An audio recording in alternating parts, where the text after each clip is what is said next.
Hey guys, Brady here, and I just saw the movie Primate.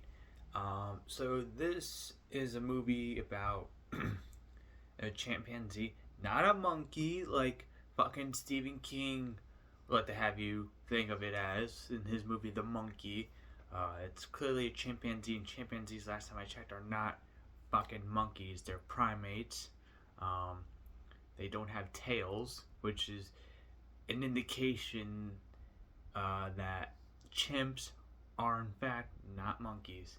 But thank you for that misconception, Stephen King. You're a fucking retard. Anyway, um, so Primate is about this chimp, like these two. This one girl goes on like a vacation to, or she's coming back from vacation. She's coming. I think she's coming back from like college or whatever. It's like spring break, and she's going back to her house with some friends, um, and her father's a mute, and her sister, and she has like a younger sister too, and I'm not a mute, but I guess her father's like deaf or whatever. So there was like this big scene in the beginning of the movie where like it's nothing but sign language. Um, it's very silent, and they actually utilize him some pretty cool ways, mainly towards the end of the movie. I like what they did with this character, with him being deaf. Whenever he's on screen, whenever it's his POV, the movie's always silent. I kind of like that, how they incorporated that into the movie. Um, but yeah, and yeah, so she has like this. She invites like her friends and her supposed boyfriend over for like spring break or winter break or whatever it is, whatever break they're on. I think it shows her coming home from college and whatnot from something. Anyway, she goes to Hawaii. She lives in Hawaii, and her family has a pet chimpanzee, and one day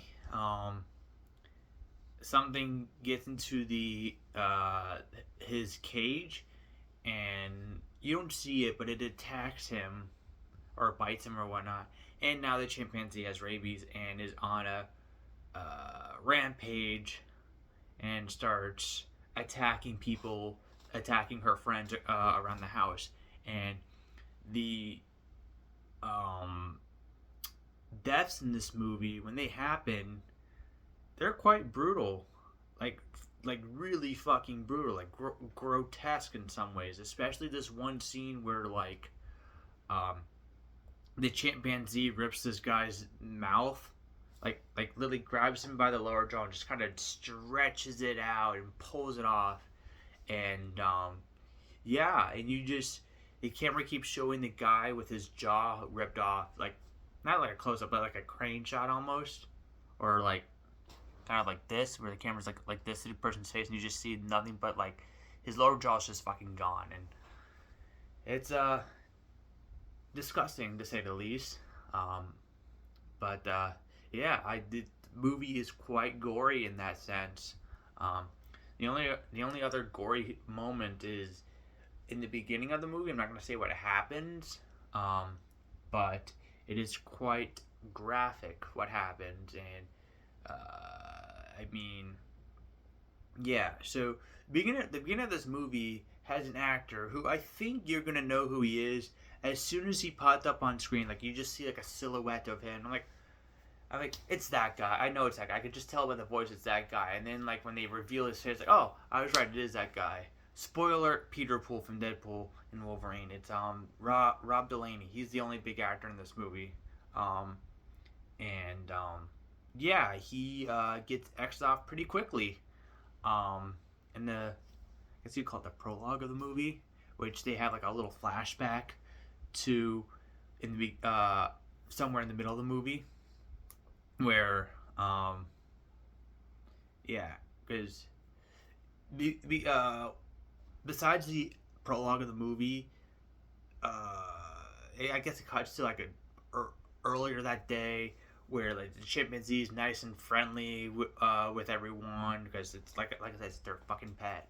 And then like it cuts back to, oh, he got attacked by this thing, um, and then yeah, he got attacked by a mongoose, and yeah, and now he's like rabid and wants to kill people. Um, oh wait, there was another. I mean, it wasn't as gory as the mouth ripping scene, but it's still like a pretty uh, cool kill. Um, I wish you saw the aftermath of the kill. I mean, you do see the impact of the kill, but you don't see anything beyond the impact. Um, yeah, I really enjoyed this movie a lot. It's directed by Johannes Roberts, who has a pretty terrible track record. I mean, 47 Meters Down was terrible. I didn't even see the sequel. I want to see the sequel, but I just haven't seen it. I don't think I ever will at this point. I don't know. He did Strangers Prey at Night, which was god awful, like a really bad movie. And then he also did Resident Evil: Welcome to Raccoon City, which I know a lot of people did not like that movie. I thought it was fine. I think it's his best movie. Before this movie came out, I thought it was his best movie. It didn't bore me like his other movies did. Um, and and then this movie came out. And you know what? This in Welcome to Raccoon City. Welcome to Raccoon City are probably Johannes Roberts' best efforts, in my opinion. This being his best one, his creme to the creme, I guess you could say. Um, I don't think the chimp is CG. I think it's an animatronic chimpanzee, if I'm not mistaken. Um, it does look a little. It does not look like a real chimpanzee whatsoever. If you've seen chimpanzees in real life, they're actually quite adorable looking, to say the least. This just looks like a movie monster chimpanzee. Um, you can just tell just by looking at it. There's something off about it. It has like that uncanny look to it. Um, yeah. So yeah. This movie. This movie's grotesque.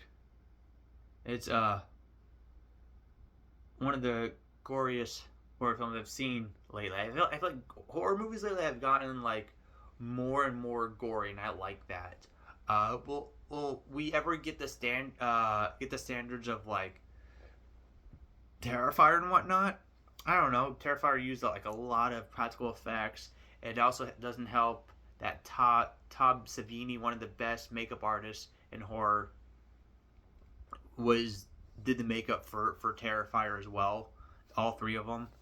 Um, yeah, I'm surprised that Tom Savini is still doing movies.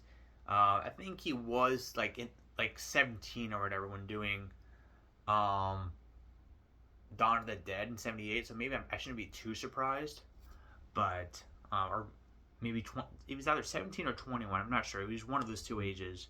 Um, so I guess he's not too old. But yeah, uh, but the Gordon's. I'm not sure if it was practical or CGI.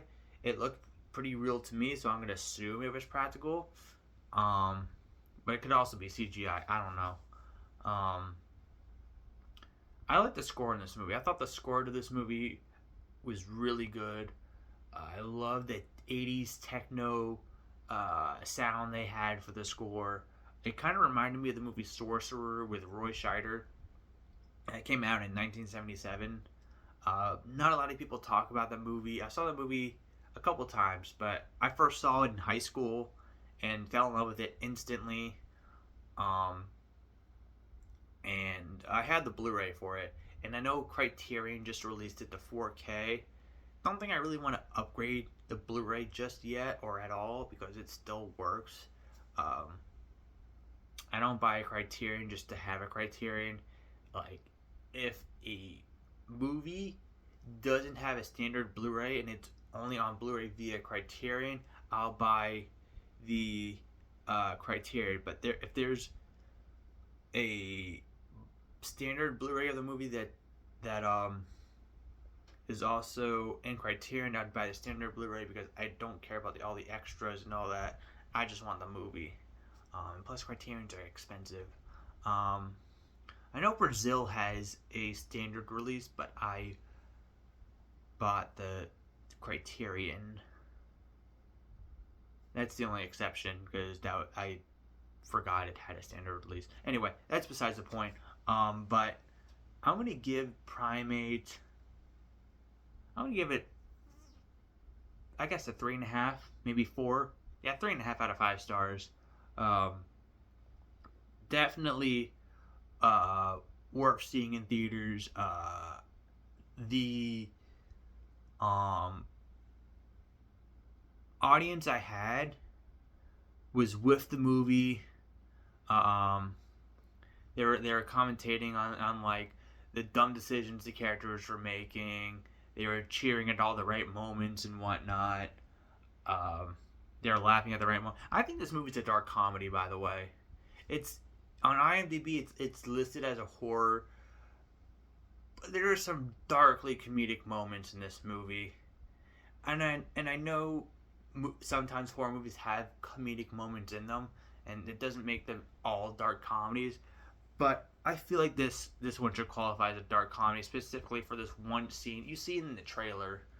Well, you see part of the scene in the trailer. It's the car scene where um, Ben. That's the name of the gorilla. The gorilla is named Ben, or is it Benji? Whatever. He gets into the SUV and he attacks that girl. Um, but he gets out of the SUV and closes the door and then hits the lock button and locks the car door. People started cracking up at that scene. Like, this movie is a dark comedy just on that scene alone. There's more scenes like that too, mainly towards the end of the movie. But yeah, I'd put this under a dark comedy. Abigail was a dark comedy. Scream is a dark comedy. Um, what else? I can't think of anything else. I'd count Goodfellas as dark comedy. Wolf of Wall Street, definitely a dark comedy. I love all the dark comedies. Speaking of which, I love all the dark comedies we've been getting lately. Give us more dark comedies. Um, yeah, 3.5 out of 5 stars. Highly recommend you guys see this. Um, and I hope your auditorium is as with the movie as my auditorium was today.